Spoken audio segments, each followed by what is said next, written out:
नमस्कार विद्यार्थी मित्रांनो, आजच्या तासिकेमध्ये आपण शब्दकोश या पाठाची उजळणी करणार आहोत. शब्दकोश या पाठाच्या सुरुवातीला आपण शब्दकोशाचे महत्त्व जाणून घेतले. नेहा आणि सायली या दोघींच्या संवादातून शब्दकोशाचे महत्त्व आपल्या लक्षात आलेच आहे. दैनंदिन जीवनात अनेक नवनवीन शब्द आपल्या कानावर पडत असतात किंवा वाचनात येत असतात. संदर्भानुसार आपण त्या शब्दांचा अर्थ लावतो आणि त्या शब्दांचा उपयोगही करतो. पण प्रत्येक वेळी आपल्याला या नवीन शब्दांचा अर्थ समजलेला असतोच असे नाही, किंवा ह्या शब्दाच्या अर्थछटा माहीत असतातच असे नाही. अर्थछटा म्हणजेच एका शब्दाचे अनेक अर्थ. आणि जर आपल्याला भाषेवर प्रभुत्व मिळवायचे असेल, आपली भाषा समृद्ध करायची असेल, तर आपल्याला भाषेतील सर्व शब्दांचे अर्थ माहीत असणे आवश्यक आहे. नेहा आणि सायली यांच्या संवादातून आपल्या लक्षात आलेच आहे की जर आपल्याला नवनवीन शब्दांचे अर्थ जाणून घ्यायचे असतील किंवा कठीण शब्दांचे अर्थ शोधायचे असतील, तर प्रत्येक वेळी आपल्याला शिक्षकांकडे किंवा वडीलधाऱ्या माणसांकडे जाण्याची आवश्यकता नाही, तर शब्दकोशाच्या माध्यमातून आपण नवनवीन शब्दांचे अर्थ शोधू शकतो, जाणून घेऊ शकतो.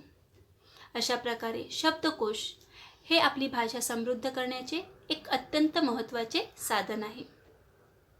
त्याचबरोबर विद्यार्थी मित्रांनो, आपण पाठाच्या सुरुवातीला शब्द, कोश, शब्दसंग्रह, शब्दकोश यासारख्या संकल्पनांचाही अभ्यास केला. शब्द म्हणजेच अर्थपूर्ण अक्षरांच्या समूहास शब्द असे म्हणतात. कोश म्हणजेच संग्रह, कलेक्शन. शब्दसंग्रह एखाद्या भाषेतील विशिष्ट मर्यादित क्षेत्रातील शब्दांच्या संग्रहाला शब्दसंग्रह असे म्हणतात. तर शब्दकोश म्हणजे काय?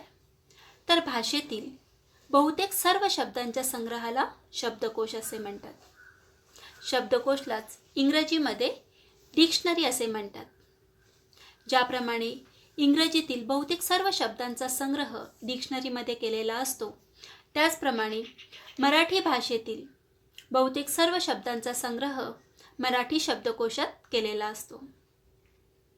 तर विद्यार्थी मित्रांनो, आपल्याला आपली भाषा समृद्ध करण्यासाठी शब्दकोश हे एक अत्यंत महत्त्वाचे साधन आहे. त्याचबरोबर आपण शब्दकोश या पाठाच्या माध्यमातून शब्दकोशाची उद्दिष्टे, शब्दकोशात कोणकोणत्या बाबींचा समावेश होतो याचाही अभ्यास केला. एखादा शब्द आपल्याला शब्दकोशात शोधायचा असेल तर तो कशा पद्धतीने शोधावा हे देखील आपण उदाहरणाच्या माध्यमातून समजून घेतले. आता आपण शब्दकोश या पाठावर आधारित शब्दार्थ आणि प्रश्न उत्तरे यांचा अभ्यास करणार आहोत.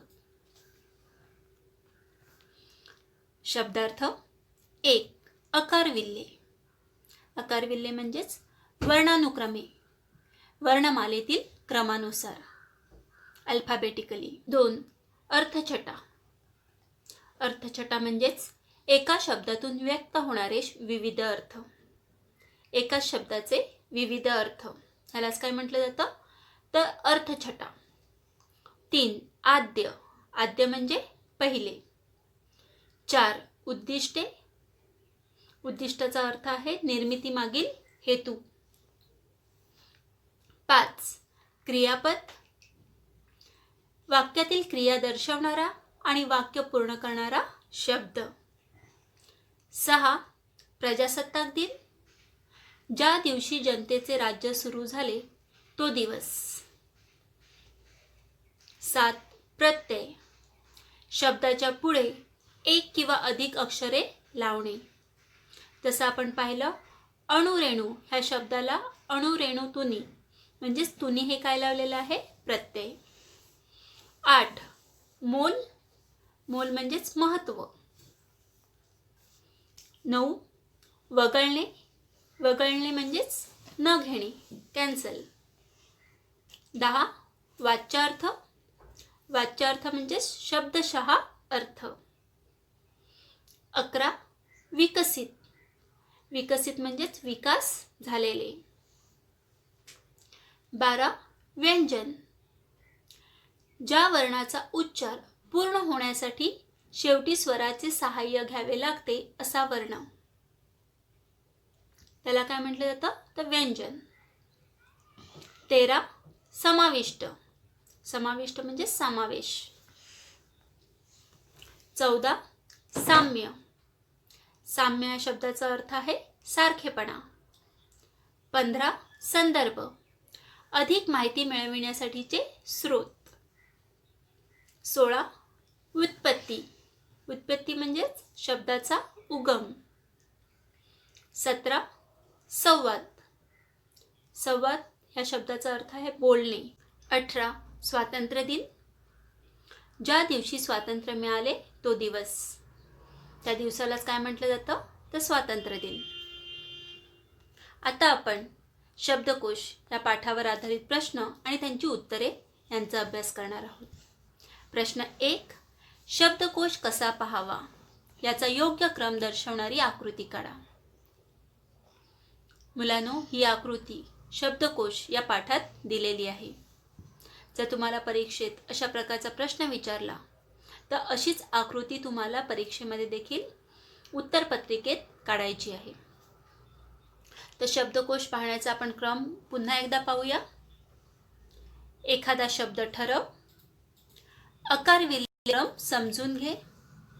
शब्दकोश बघ. शब्दाचा अर्थ शोध.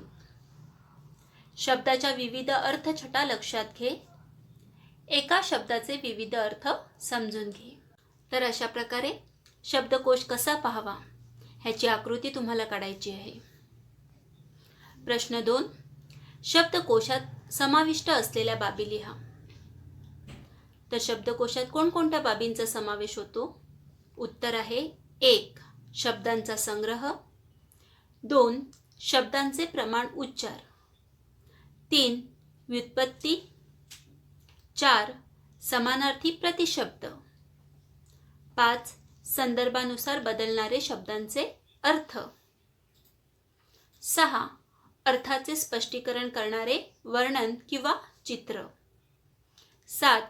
प्रसिद्ध लेखकांच्या ग्रंथातील संदर्भ. पुन्हा एकदा नीट या प्रश्नाचे उत्तर ऐकायचे. 1. शब्दाचा संग्रह. 2. शब्दांचे प्रमाण उच्चार. 3. व्युत्पत्ती. 4. समानार्थी प्रतिशब्द. 5. संदर्भानुसार बदलणारे शब्दांचे अर्थ. 6. अर्थाचे स्पष्टीकरण करणारे वर्णन किंवा चित्र. आणि 7. प्रसिद्ध लेखकांच्या ग्रंथातील संदर्भ. ह्या सर्व बाबींचा समावेश शब्दकोशात होतो. प्रश्न 2. एका वाक्यात उत्तर लिहा. 1. शब्द म्हणजे काय? उत्तर: ज्या एका अक्षराने किंवा अक्षर समूहाने एखादी वस्तू, विचार, कल्पना, भाव, गुण किंवा क्रिया इत्यादींचा अर्थ व्यक्त केला जातो त्या अक्षरास किंवा अक्षर समूहास शब्द असे म्हणतात. ज्या एका अक्षराने किंवा अक्षर समूहाने एखादी वस्तू, विचार, कल्पना, भाव, गुण किंवा क्रिया इत्यादींचा अर्थ व्यक्त केला जातो त्या अक्षरास किंवा अक्षर समूहास शब्द असे म्हणतात. 2. शब्दसंग्रह कशास म्हणतात? उत्तर: एखाद्या भाषेच्या विशिष्ट क्षेत्रातील मर्यादित शब्दांच्या संग्रहाला शब्दसंग्रह असे म्हणतात.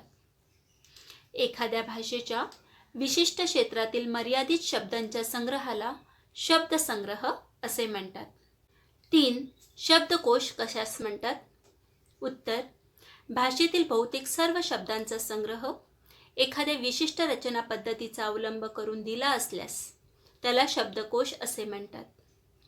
भाषेतील बहुतेक सर्व शब्दांचा संग्रह एखाद्या विशिष्ट रचना पद्धतीचा अवलंब करून दिला असल्यास त्याला शब्दकोश असे म्हणतात. 4. नम्रता, अंबर, आलोक, वरद, वनिता, समीर, शर्वरी, शेखर, समीरा, मानसी, माधवी हे शब्द आकारविल्ले प्रमाणे लावा. आता जे शब्द दिलेले आहेत ते शब्द आकारविल्ले म्हणजेच वर्णानुक्रमाने आपल्याला लावायचे आहेत. मराठी वर्णाच्या क्रमानुसार आपल्याला शब्दांचा क्रम लावायचा आहे. उत्तर अकार विल्लेप्रमाणे शब्द. मुलांनो, हे जे शब्द दिलेले आहेत ह्या शब्दांचं आद्य अक्षर लक्षात घेऊन आपण वर्णानुक्रमाने ह्यांचा क्रम लावायचा आहे. तर वर्णानुक्रमाने पहिला शब्द येईल आलोक. आ नंतर येणारा वर्ण आहे अम, म्हणून दुसरा शब्द येईल अंबर. अम नंतर येणारा वर्ण आहे न, म्हणून नम्रता शब्द. न नंतर येणारे वर्ण आहे म, म्हणून माधवी. आता इथे माधवीवरून दोन शब्द आहेत, मानसी आणि माधवी. दोन्ही शब्दांचा आद्य अक्षर मा आहे, म्हणून आपण आता इथे दुसऱ्या अक्षराचा विचार करणार आहोत. न च्या आधी येणारं अक्षर आहे ध, म्हणून माधवी हा शब्द मानसी ह्या शब्दाच्या आधी येईल. माधवी शब्दानंतर आपल्याला मानसी हा शब्द लिहायचा आहे. म नंतर येणारा वर्ण आहे व, म्हणून वनिता. आता इथे पण दोन शब्द आहेत, वनिता आणि वरद. मग येथे देखील आपल्याला दुसरं वर्ण हे लक्षात घ्यायचं आहे. र च्या आधी न हे वर्ण येतं, म्हणून आपण मानसी ह्या शब्दानंतर शब्द लिहिणार आहोत वनिता. वनिता शब्दानंतर वरद. नंतर येणारा शब्द आहे शर्वरी, कारण व नंतर येणारा वर्ण आहे श, म्हणून शर्वरी. श नंतर शब्दाचा क्रम लागतो शेखर, आणि शेखर नंतर समीरा. बघा इथे देखील दोन शब्द आहेत, समीरा आणि समीर. पण जे दुसरं अक्षर आहे ते इथे मला पहिली वेलांटी आहे आणि ह्या शब्दामध्ये मला दुसरी वेलांटी आहे, म्हणून पहिली वेलांटी असलेलं अक्षर आधी येईल, म्हणून समीरा हा शब्द आधी लिहायचा आहे आणि त्यानंतर आपण लिहिणार आहोत समीर हा शब्द. अशा प्रकारे अकार विल्लेप्रमाणे आपल्याला शब्द लिहायचे आहेत. प्रश्न 3, शब्दसंग्रह आणि शब्दकोश यांच्यामध्ये नेमका काय फरक आहे? उत्तर, कोश या शब्दाचा अर्थ संग्रह असा होतो, मात्र शब्दसंग्रह आणि शब्दकोश यांमध्ये त्यांच्या रचनेच्या स्वरूपानुसार फरक असतो. शब्दसंग्रह ही मर्यादित संकल्पना असून शब्दकोश ही व्यापक संकल्पना आहे. एखाद्या भाषेतील विशिष्ट क्षेत्रातील मर्यादित शब्दांच्या संग्रहाला शब्दसंग्रह म्हणजेच ग्लोसरी असे म्हणतात. भाषेतील बहुतेक सर्व शब्दांचा संग्रह एखाद्या विशिष्ट रचना पद्धतीचा अवलंब करून दिला जातो, तेव्हा त्याला शब्दकोश म्हणजेच डिक्शनरी असे म्हणतात. एखाद्या भाषेतील विशिष्ट क्षेत्रातील मर्यादित शब्दांच्या संग्रहाला शब्दसंग्रह असे म्हणतात. तर भाषेतील बहुतेक सर्व शब्दांचा संग्रह एखाद्या विशिष्ट रचना पद्धतीचा अवलंब करून दिला जातो, तेव्हा त्याला शब्दकोश असे म्हणतात. प्रश्न 4, पाठामध्ये दिन आणि दिन हे वरवर साम्य दिसणारे मात्र लेखनातील फरकामुळे वेगळे अर्थ व्यक्त करणारे शब्द दिले आहेत. यांसारखे आणखीन शब्द शोधून त्यांचे अर्थ लिहा. बघा आपल्या पाठामध्ये आपण पाहिलं की दिन, रस्व दी असलेला दिन आणि दीर्घ दी असलेला दिन असे दोन शब्द दिले होते. रस्व दिन ह्या शब्दाचा अर्थ होतो दिवस आणि दीर्घ दिन ह्या शब्दाचा अर्थ होतो गरीब. मग असेच वरवर साम्य दिसणारे मात्र लेखनातील फरकामुळे वेगळे अर्थ व्यक्त करणारे आपल्याला आणखीन शब्द शोधून त्यांचे अर्थ लिहायचे आहेत. ह्या प्रश्नाचं उत्तर 1, पाणी आणि पाणी. बघा ह्या दोन्ही शब्दांचा उच्चार पाणी असाच होतो. इथे देखील पाणीमध्ये नीला रस्व विलांटी दिलेली आहे आणि दुसऱ्या शब्दामध्ये पाणीमध्ये नीला दीर्घ वेलांटी दिलेली आहे. वर दिलेल्या पाणी म्हणजे रस्व वेलांटी असलेल्या शब्दाचा अर्थ हात असा होतो. बघा मुलांनो, पाणी जर आपण विलांटी रस्व दिली तर किती अर्थ बदलतो. पाणी ह्या शब्दाचा अर्थ हात असा होतो. तर दुसऱ्या पाणी म्हणजे दीर्घ विलांटी, नीला दीर्घ विलांटी दिली तर ह्या पाणी ह्या शब्दाचा अर्थ पिण्याचे पाणी असा होतो. मुलांनो, ह्या दोन्ही पाणी ह्या शब्दांचा उच्चार पाणी असाच होतो, पण फक्त वेलांटीच्या फरकामुळे ह्या शब्दांच्या अर्थामध्ये किती फरक दिसून येतो. आपण अजून एक उदाहरण पाहूया. शीर आणि शीर ह्यामध्ये श ला रस्व विलांटी दिली आहे आणि दुसऱ्या शब्दामध्ये श ला दीर्घ विलांटी दिली आहे. वर दिलेल्या शीर या शब्दाचा अर्थ डोके, मस्तक असा होतो. डोके म्हणजेच मस्तक.